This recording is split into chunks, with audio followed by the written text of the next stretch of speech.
Good evening. I'm Ed Wibble, and I've been kind of saving this moment for a while,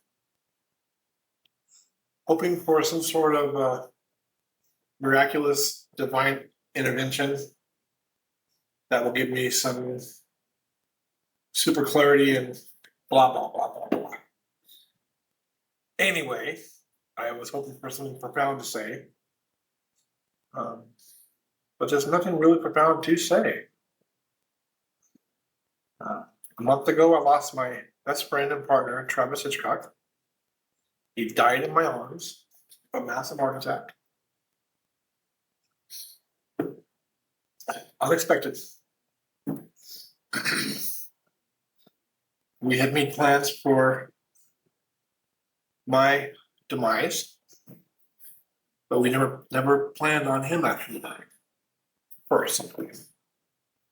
So that was unexpected.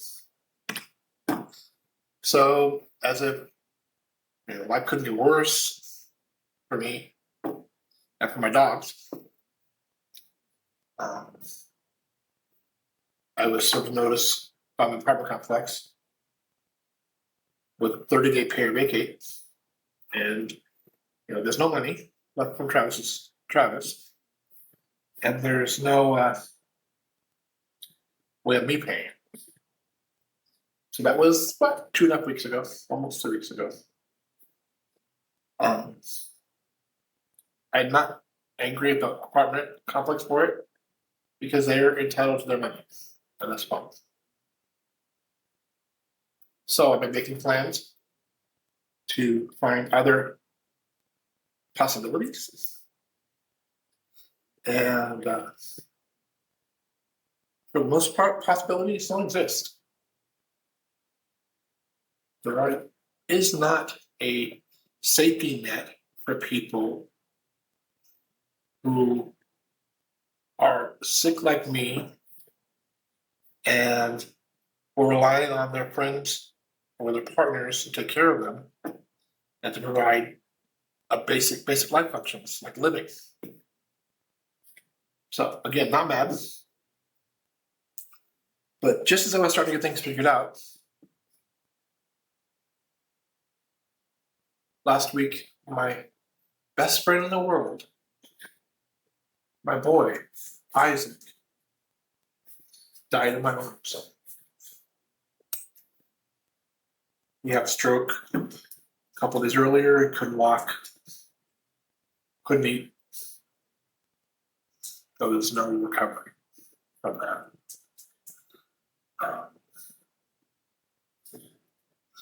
That was last Friday. Fast forward to today, it's Tuesday. I am no closer today than I was a month ago to figuring out the why, the how, and the what of my situation.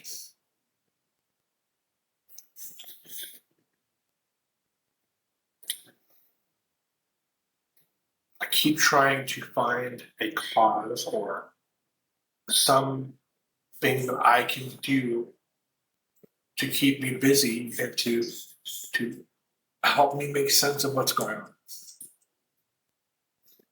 Bottom line is, nothing is going to distract me off of the grief that I have in my life right now.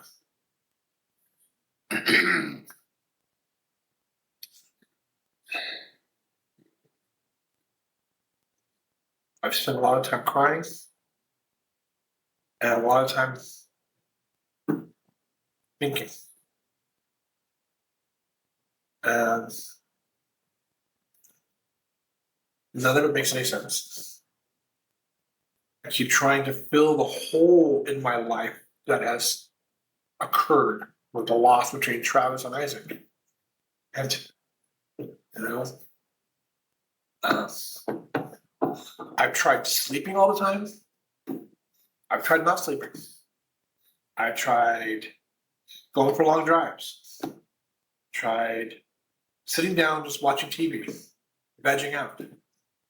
I've tried eating as much as I can of anything that I want. Nothing brings me joy. Nothing. I think this is a moment in people's lives that a lot of them turn to alcohol or drugs. That's not part of my life. And I rejoice in the fact that it isn't part of my life. Possibly. However, some sort of escape would be nice. Just not drugs or alcohol. If, and I say this very strongly, if I live through this point in my life, I think I know what I want to become an advocate for.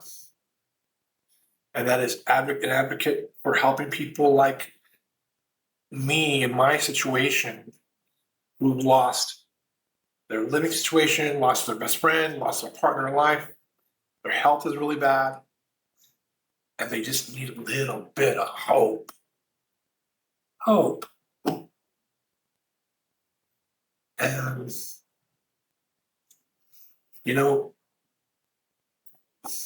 anybody who knows me knows that I try to bring hope to others as much as I can with what I can. And I don't have the ability to do what some people do. For instance, I was in line at the convenience store yesterday, and a guy was counting 30 hands, dirty clothes. He was obviously homeless, and he was talking to himself. So he was obviously maybe mentally ill. But he was standing in line, and he was counting his pennies out to the clerk, and the clerk was like, "Come on, sir, there's other people in line." And he said these words. He said, "I'm just trying to get a soda so I can feel okay." Just trying to get soda. So I obviously said, "I got it." I took care of it. I asked him if he wanted something to eat. He got something to eat. And he said, what do you want? I'll pay you back. I said, "No, I just want you to be okay." And, my life has been full of those situations where I try to give people hope. But I think I'm deluding myself and thinking that I'm making a difference there. Yeah, I understand. I'll still continue to do that. But our community and our world needs more than that. We need people to draw more attention to those who are at the corners of our society. People that are in need of just basic compassion and hope. Hope. What is hope? It's different to all of us. But for me, it's the hope is a possibility of things might get better. I was at Taco Tuesday today at Adelano's in downtown Spokane, and some kids in front of me had ordered tacos, and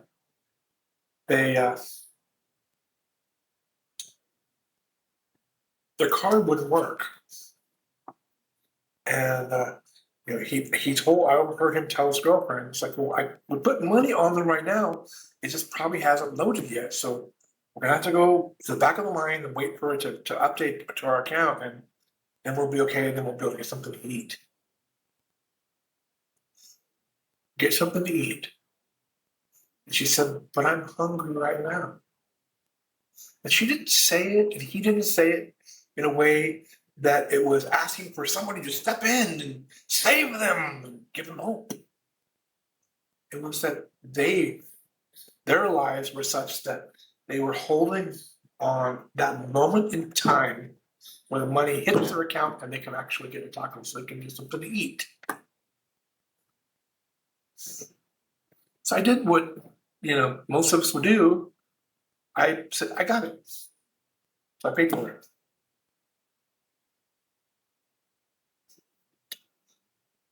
How can we create a movement in our community, in our society, in our country, amongst the humans of our population? How can we create a movement where we have more people looking with their eyes open for people that are suffering around us? Because many years ago, my mom and I had a long conversation, and I said, "Mom, I don't think God hears me." And she said, "He hears all of us. He hears our whispers, our cries, our thoughts, all of us. Not just everybody, but all of us." And I said, "But Mom, he never answers me." And she said, "Maybe you're not listening to him."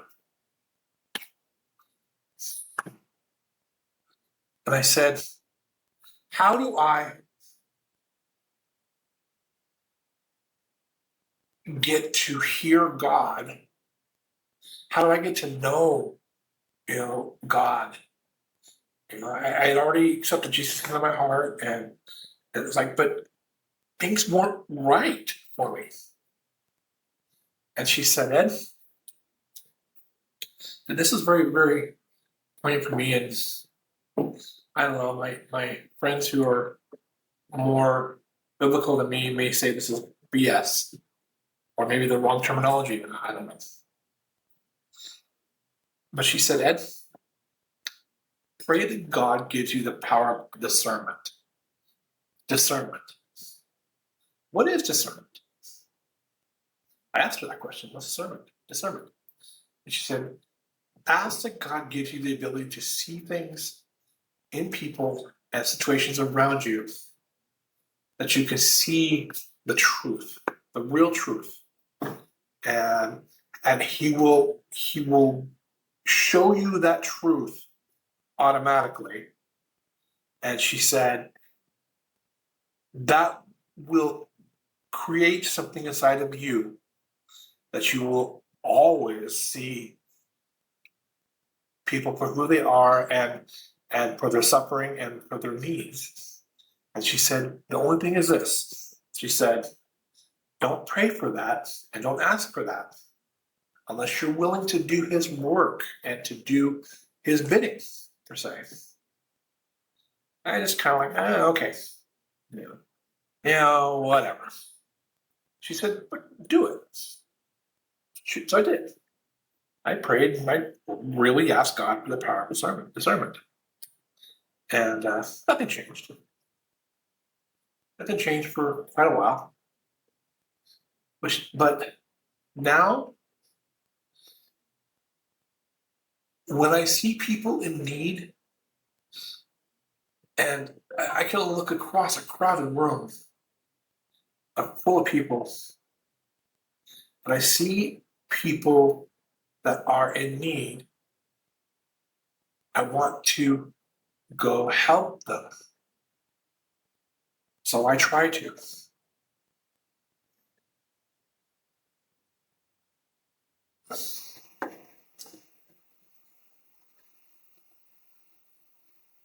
More on discernment later. I have a hard time speaking. I'm sorry, but it's something I carry with me is that some people that I've talked to about it say, well, it's like a curse. No, it's not a curse. But they say it's like a curse because it's like you can't turn a blind eye to the suffering around you. And the last person who told me that, I said, how can you? Did you pray for the power of discernment? And she said, no, I did not. And I said, do you see people suffering around you? And she said, no, I just don't notice them. And she said, I think the world's suffering so much that it's easy just to ignore them.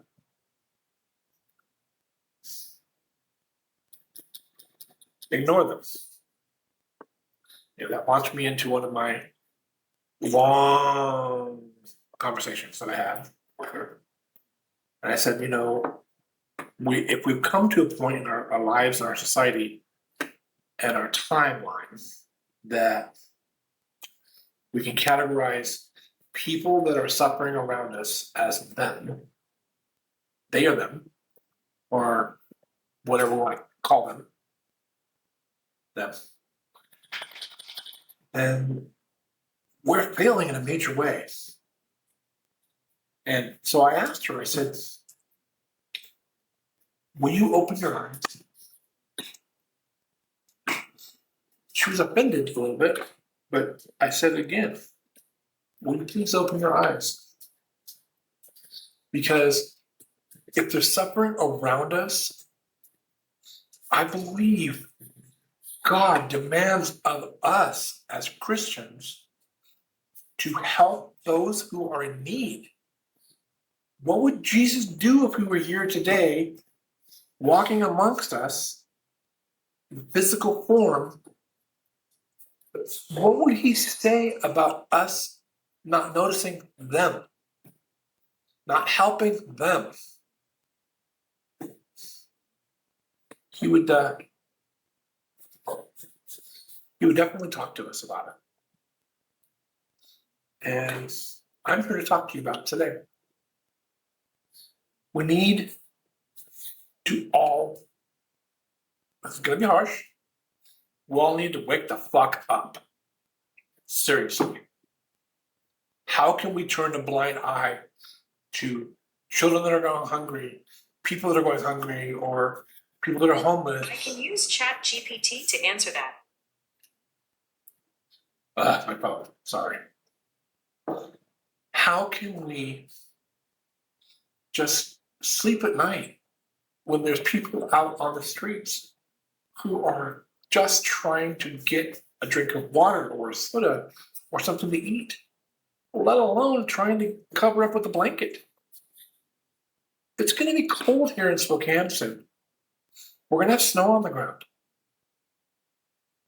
I don't know what I'm going to do for my living situation, but I know that I have, as much as I can feel sorry for myself right now, I've lost Travis, I've lost Isaac, I'm losing my house, I lost. As bad as I feel right now, there are people out there suffering millions of times more than I am. And we just drive by them every single day on our way to work, on our way to our lives. That's not what God wants us to do. I'm not criticizing anybody. I'm not trying to shame anybody. But right now is a time for action. We, me, you, people that can hear my voice or see my video, can take action on what I'm talking about. When you see somebody in need, help them. It's so easy to get caught up in the rhetoric of our day and our time of, well, that person on the street corner that's tweaked out and yelling at the cars and throwing Bibles at the cars. I've actually had it happen. That's why I said that, by the way. But throwing Bibles at the car, yelling at everybody and begging for $1 for food. That damn person is all messed up on drugs, and how dare he ask me for food, and how dare he ask me for a soda, how dare he ask me for water. My God, the guy got there because he deserves it. Isn't that what a lot of people say here? But what would Jesus say if he heard us say that or heard us think that? Time is here right now. It does not matter how that person got to that street corner, how they got to the gas station, how they're messed up in their car. Doesn't matter anything about how anybody got where they are. Choices cannot get you to the point where people stop caring about you. You're human. It doesn't matter how they got there. It only matters that they are there. That's right, that they are there. I believe it's incumbent upon us by God to seek out people in need and help them. That's, I believe, that defines what Christianity is. How can we call ourselves Christians or a Christian nation as we let people starve in the streets, let them overdose in their car, let them just be thirsty? Simple things like thirst. You know, please, if you're able to, go today or tomorrow on your way to work, stop by Walmart, stop by Safeway, stop by somewhere, get a case of water, a small bottle of water, and every time you come to a stoplight or a stop sign, or you see somebody that's got a sign up saying, we'll work for food, we'll work for a beer, or whatever it is their sign says, realize there is a person behind that sign, and that person has a need. You don't have to solve their problems. You can give them hope, though. Hope in the form of a bottle of freaking water. Stop. If you're scared to get out of the car to talk to them, just pull up, roll your window down about this far, and take that water and just put it through the window and say, here you go. God bless you. You matter. Tell them Jesus loves them and you matter. Because he does and they do. More on this later. This is Ed Boball. Thanks for listening.